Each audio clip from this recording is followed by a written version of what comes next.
The Ling 6 sound check is a behavioral listening check that you can use to determine what speech sounds your student is able to detect, discriminate, or identify.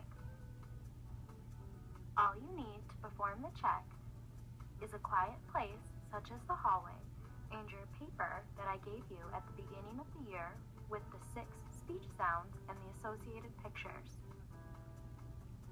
Begin by modeling each speech sound for the student while you point to the associated picture. For example, point to the airplane and say, ah. Point to the ghost and say, ooh.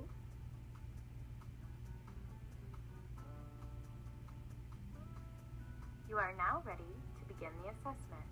Let the student know that you will be making a speech sound and they will be pointing to the corresponding picture. To begin, say, Your student should point to the ice cream picture.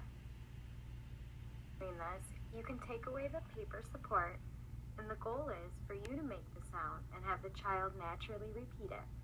You may also need to cover your mouth with the paper so that the student may not see your lips and rely on their listening skills alone. If your student is able to identify all of the sounds by reproducing them or pointing to a picture of the sound heard, you can be sure that their hearing aid or cochlear implant is working effectively.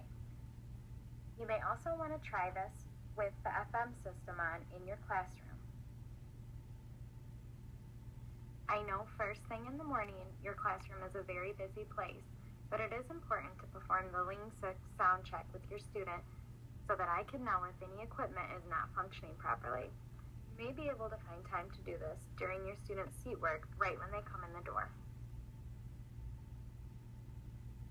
If you or your student is having issues with any of the equipment, please get a hold of me. You can call me, text me, or email me, and I will try to be out to your school as soon as I can. Thanks.